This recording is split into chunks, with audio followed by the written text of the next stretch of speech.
Assalamualaikum warahmatullahi wabarakatuh. Sebelum video ini dimulai, saya akan memperkenalkan teman-teman saya terlebih dahulu.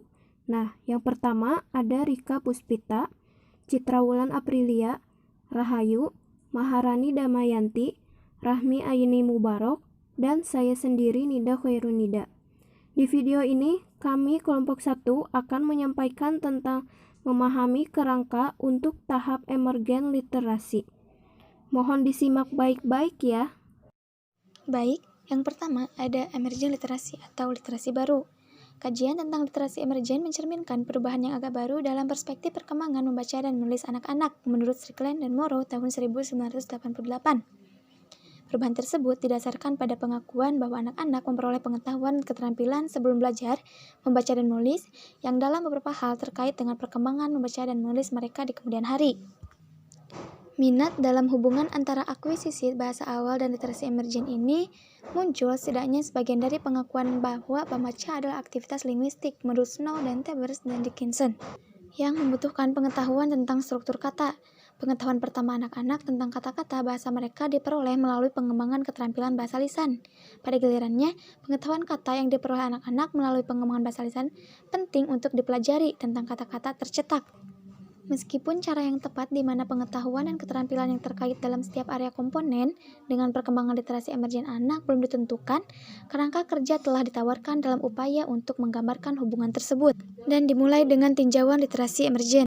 Pencarian literatur, beberapa peneliti telah menyajikan sudut pandang tentang literasi emergen tanpa memberikan struktur model. Model dan sudut pandang ini berfungsi sebagai dasar untuk memahami literasi emergen.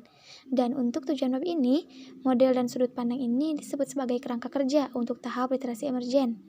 Kerangka kerja ini telah disusun menjadi 3 perspektif utama, menentukan persamaan dan perbedaan antara perspektif penting untuk membangun pemahaman tentang tahap literasi emergen. Pada bagian terakhir, ini membahas implikasi dari 3 perspektif untuk mendorong perkembangan literasi emergen pada anak-anak. Selanjutnya, ada definisi emergen literasi. Deskripsi kerangka kerja yang tersedia untuk tahap literasi emergen biasanya dimulai dengan definisi istilah literasi emergen. Menurut Tail and Sotheby tahun 1986, Mary Yeakley yang menciptakan istilah emergen literasi pada tahun 1966 merujuk pada perilaku anak-anak yang masih sangat muda yang mencerminkan pemahaman membaca dan menulis ketika anak-anak belum membaca dan menulis dalam pengertian konvensional. Menurut Tail and Suji tahun 1986 mengakui hal itu muncul menyampaikan perspektif bahwa anak-anak dalam proses menjadi melek huruf. Sedangkan menurut McNaughton tahun 1995, Reese Coxheart dan McAnally tahun 2003, Tail and Sotheby tahun 1986, ada konsensus bahwa literasi emergen melibatkan pengetahuan, keterampilan, dan sikap yang mulai berkembang sebelumnya, tetapi terkait dengan membaca dan menulis konvensional. Kemudian, menurut Senecal, Levere, Smith, Chen, and Carlton tahun 2001, ada kurangnya kesepakatan bagaimanapun pada pengetahuan dan keterampilan yang tepat yang menjadi ciri literasi emergen dan pada pola akuisisi yang dapat diharapkan untuk anak-anak yang sedang berkembang. Saat badan penelitian tentang literasi emergen tumbuh, kemungkinan besar pemahaman yang lebih baik tentang pengetahuan dan keterampilan serta pola akuisisi akan berkembang. Selanjutnya ada tumbuh pengetahuan kewicaksaraan sebagai kontinum pengembangan. Kesulitan dalam mengartikan seperangkat pengetahuan dan keterampilan yang disepakati secara luas tampaknya menawarkan dukungan bagi gagasan bahwa amaksaraan merupakan awal dari kontinum pengembangan kewicaksaraan pada anak-anak. Tell dan Subji tahun 1986 meninjau penelitian awal pembacaan dan menyimpulkan bahwa temuan-temuan itu yang dapat diringkas sebagai berikut mendukung konsep kesinambungan. 1. Pengembangan kewicaksaraan dimulai sejak dini dan lama sebelum instruksi kewicaksaraan formal di sekolah dasar. 2. Ada hubungan antara keterampilan bahasa lisan atau mendengarkan dan berbicara dan keterampilan bahasa tertulis atau membaca dan menulis, sehingga keterampilan itu mengembangkan konsurentain dan menyatukan daripada secara berurutan. Misalnya, pengembangan bahasa lisan sebelumnya pengembangan bahasa tertulis. Selain itu, perkembangan kognitif anak-anak selama masa kanak-kanak adalah penting bagi perkembangan kewicaksaraan mereka. 3. Fungsi kewicaksaraan. Misalnya, memesan makanan dari menu di sebuah restoran, mendapatkan informasi mengenai suatu acara, mengundang teman-teman ke pesta ulang tahun. Sama pentingnya dengan bentuk keaksaraan, misalnya huruf, kata-kata, dan kalimat. Terhadap perkembangan kewicaksaraan anak di masa kanak-kanak. Dan yang keempat, eksplorasi aktif anak-anak dalam lingkungan mereka dan interaksi sosial mereka dengan orang-orang dewasa, terutama orang tua mereka. Dalam membaca dan menulis konteks, misalnya membaca buku bersama, membuat tanda untuk menunjukkan dukungan bagi tim sepak bola favorit, mengikuti resep kue, menyediakan kesempatan penting bagi orang dewasa untuk meniru perilaku kewicaksaraan bagi anak-anak untuk belajar.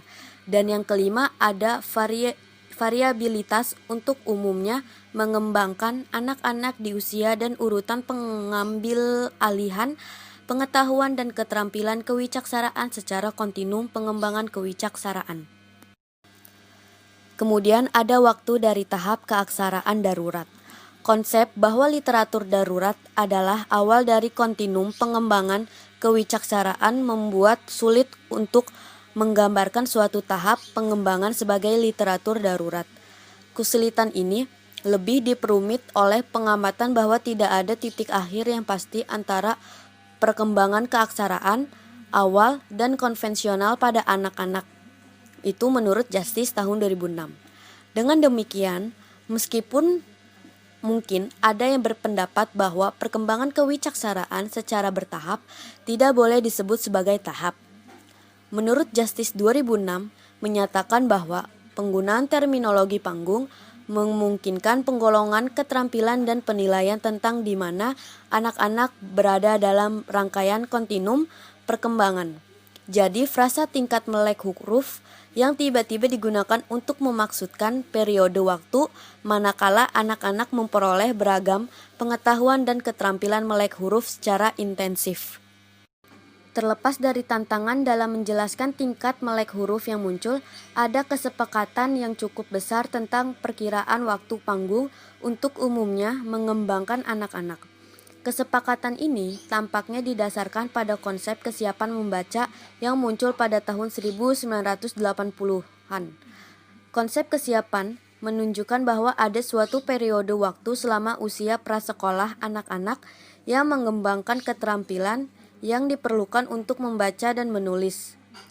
Usia persisnya, tahap perkembangan huruf-huruf pada umumnya dimulai bagi anak-anak yang sedang berkembang belum ditentukan, tetapi ada kesepakatan umum bahwa tahap itu dimulai jauh sebelum anak-anak bisa membaca dan menulis. Beberapa penulis menyarankan bahwa karena hubungan erat antara buta huruf dan pengambil alihan bahasa awal, tahap melek huruf secara bertahap dimulai sejak lahir. Untuk umumnya, mengembangkan anak-anak di Amerika Serikat, tingkat melek huruf secara bertahap diharapkan berlangsung sampai sekitar usia 5 tahun ketika anak-anak memasuki taman kanak-kanak. Dengan permulaan taman kanak-kanak, anak-anak menjadi terpapar pada petunjuk formal dalam membaca dan menulis melalui kurikulum prasekolah. Perspektif perkembangan. Di antara pendekatan paling awal untuk menggambarkan tahap literasi emergen adalah pendekatan dengan perspektif perkembangan. Kerangka perkembangan ini memberikan pendekatan umum untuk menggambarkan perubahan dalam pengetahuan konseptual anak tentang literasi dan keterampilan literasi emergen. Yang pertama ada kerangka Goodman. Dalam kerangka ini menggambarkan 5 bidang di mana pengetahuan dan keterampilan anak-anak berkembang dalam mengembangkan akar keaksaraan, yaitu kesadaran cetak dalam konteks situasional, kesadaran cetak dalam wacana, fungsi dan bentuk tulisan, bahasa lisan untuk berbicara tentang bahasa tertulis, dan yang terakhir kesadaran metakognitif. Yang kedua ada kerangka miskomik dan Mason. Dalam kerangka ini menyarankan bahwa anak-anak berkembang melalui hierarki pengetahuan dan keterampilan ketika belajar membaca. Hierarki ini terdiri dari 3 tingkat literasi emergen, yaitu fungsi cetak, bentuk cetak, dan koordinasi bentuk dan fungsi cetak. Yang ketiga ada kerangka Stroman dan Metz.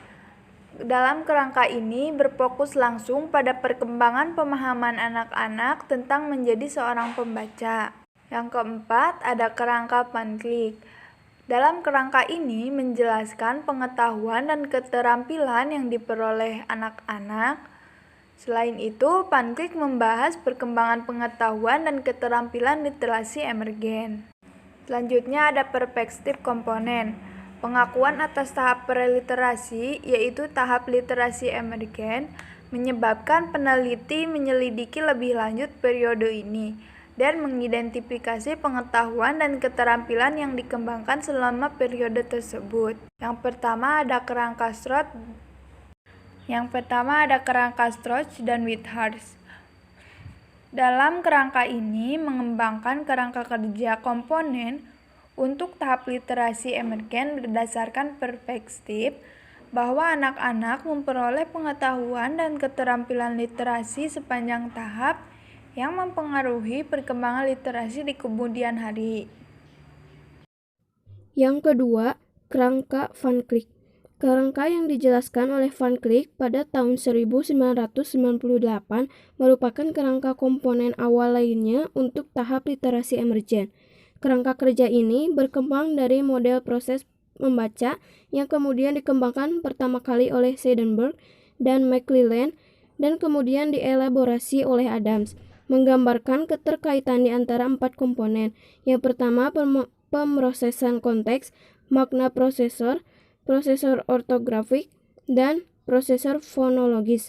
Kerangka kerja yang dibahas lebih lanjut oleh Van Cleek menentukan keterampilan yang terkait dengan setiap prosesor. Van Cleek juga memasukkan fokus perkembangan dalam kerangka komponennya. Selanjutnya, perspektif pengaruh anak dan lingkungan. Kerangka kerja terbaru untuk tahap literasi emergen mencerminkan pengakuan yang tumbuh dari studi perkembangan anak di berbagai disiplin ilmu, bahwa perkembangan anak melalui tahapan yang berbeda dihasilkan dari pengaruh faktor anak dan lingkungan, baik yang bertindak secara terpisah atau dalam beberapa interaksi yang kompleks. Tema yang mendasari kerangka ini adalah bahwa setiap upaya untuk menggambarkan perkembangan literasi emergen anak harus mempertimbangkan lingkungan literasi di mana anak berpartisipasi. Dua kerangka kerja yang menekankan peran anak dan pengaruh lingkungan pada tahap literasi emergen adalah kerangka kerja McNaughton dan Wasik dan Hendrickson. Yang pertama, kerangka kerja McNaughton. Model sosialisasi perkembangan anak McNaughton menyediakan kerangka kerja untuk mempertimbangkan pengaruh lingkungan anak pada perolehan pengetahuan, keterampilan, dan proses literasi emergen. Menurut kerangka kerja McNaughton, perkembangan literasi emergen anak terstruktur dalam pengalaman awal keluarga, dibangun dari aktivitas spesifik dan dibentuk ke dalam sistem keahlian yang kemudian dapat diterapkan dalam beberapa cara untuk semua lingkungan primer anak. Kerangka kerja menyarankan bahwa kegiatan di mana keluarga terlibat dengan anak dan sistem yang dihasilkan dari pembelajaran dan perkembangan didasarkan pada 4 komponen yang berbeda dan dapat diidentifikasi dari praktik keaksaraan keluarga. Yang kedua, kerangka Wasik dan Hendrickson. Wasik dan Hendrickson mengembangkan kerangka kerja untuk mengatur analisis variabel utama dalam praktik keaksaraan keluarga yang mempengaruhi perkembangan keaksaraan pada anak-anak yang sangat muda. 4 variabel utama dibahas dalam kerangka adalah yang pertama, karakteristik orang tua, karakteristik anak, lingkungan literasi rumah, dan hubungan antara orang tua dan anak. Implikasi perspektif untuk mendorong perkembangan literasi yang muncul. Yang pertama ada perspektif perkembangan. dalam upaya membantu munculnya literasi pada anak yang didasarkan pada perspektif perkembangan, menekankan pada pengetahuan dan keterampilan, penargetan yang dibangun di atas satu sama lain dalam memfasilitasi perkembangan anak menuju literasi yang konvensional. Oleh karena itu, upaya tersebut memerlukan pemahaman tentang bagaimana anak-anak pada umumnya memperoleh pengetahuan dan keterampilan literasi, meskipun kurang informasi tentang urutan pemerolehannya. Misalnya dalam membahas hierarki perkembangan selama tahap munculnya literasi, McCormick dan Mason 1986 menekankan pentingnya mengevaluasi perkembangan munculnya literasi pada setiap anak untuk menentukan kemajuan anak dalam hierarki untuk memberikan paduan literasi yang sesuai. Yang kedua ada perspektif komponen.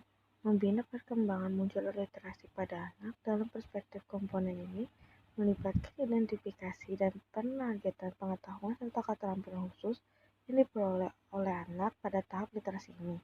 Contoh pengetahuan dan keterampilan munculnya literasi tertentu yang dapat ditargetkan dalam perspektif komponen ini yaitu makna cetak dan bentuk cetak. Arti cetak di sini yaitu membantu anak-anak dalam memperoleh keterampilan. Makna cetak itu berpusat pada pemahaman bahwa teks yang tercetak di situ menyampaikan makna. Pengetahuan serta keterampilan yang berkaitan dengan makna cetak itu penting untuk perkembangan pemahaman bacaan. Adapun contoh lain dari keterampilan munculnya literasi ini yang dapat ditargetkan melalui pendekatan yang didasarkan pada perspektif komponen yaitu formulir cetak. Pada perkembangan kemampuan decoding tergantung pada pengetahuan dan keterampilan anak-anak yang berkaitan dengan bentuk cetak. Terima kasih kepada moderator yang telah memberikan kesempatan kepada saya untuk memaparkan mengenai materi terakhir, yakni mengenai perspektif pengaruh anak dan lingkungan.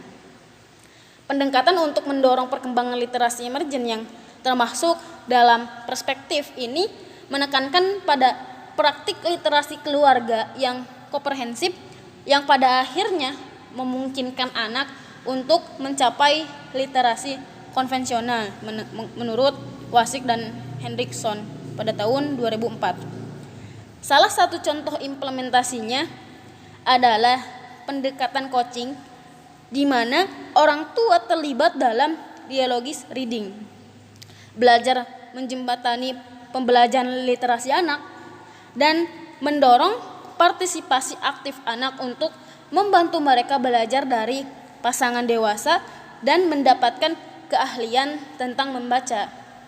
Orang tua diajar untuk mengajukan pertanyaan yang sesuai dan mendorong anak-anak untuk mengomentari dan mengajukan pertanyaan tentang buku selama membaca buku bersama. Menurut Lonigan dan kawan-kawan pada tahun 1999 meneliti efek dari intervensi membaca buku bersama dengan anak-anak prasekolah. Baik membaca bersama dan membaca dialogis, intervensi secara positif mempengaruhi keterampilan literasi emergen yang dipuji. Secara khusus, anak-anak yang orang tuanya intervensi membaca dialogis memiliki kinerja yang baik pada pengukuran penggunaan bahasa deskriptif, dan anak-anak yang orang tuanya menggunakan intervensi membaca bersama memiliki kinerja yang lebih baik pada pengukuran pemahaman, mendengarkan, dan deteksi alterasi.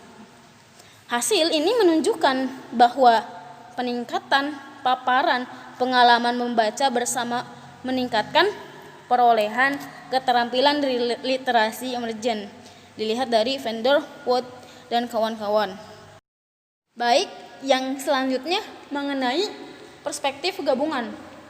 Perspektif gabungan meskipun pendekatan yang didasarkan pada perspektif tunggal dapat secara efektif mempromosikan perkembangan literasi emergen anak.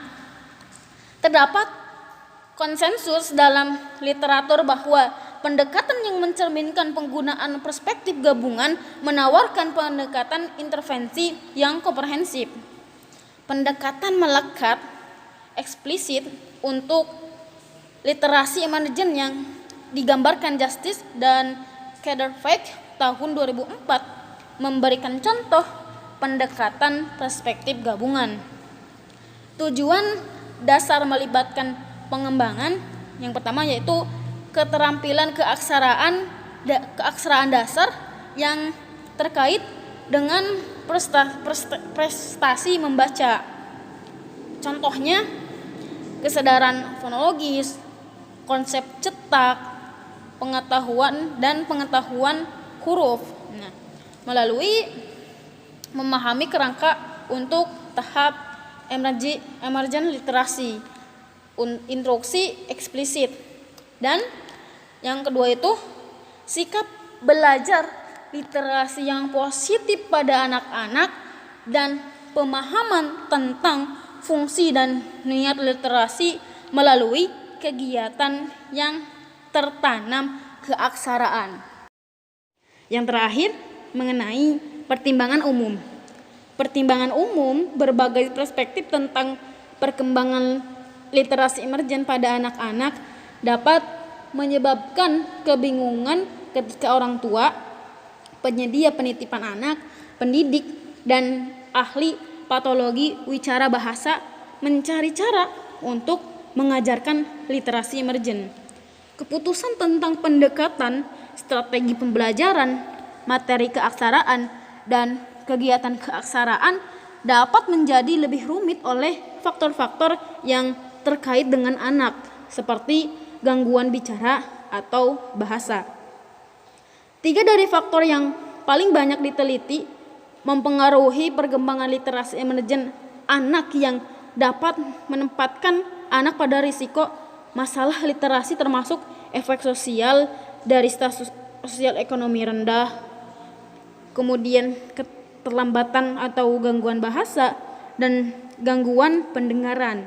Bahkan dalam kasus anak-anak tanpa karakteristik ini, penting untuk diingat bahwa tidak ada satu model untuk mendorong perkembangan literasi emergen yang melayani semua anak.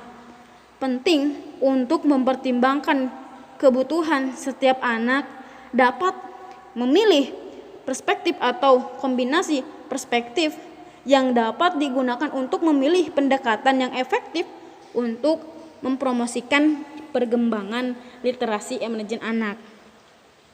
Sekian dari saya, mohon maaf bila banyak perkataan yang salah. Saya kembalikan kepada moderator. Mungkin sekian yang dapat kelompok kami sampaikan. Terima kasih telah menonton video ini. Jangan lupa like dan komen video ini. Terima kasih. Wassalamualaikum warahmatullahi wabarakatuh.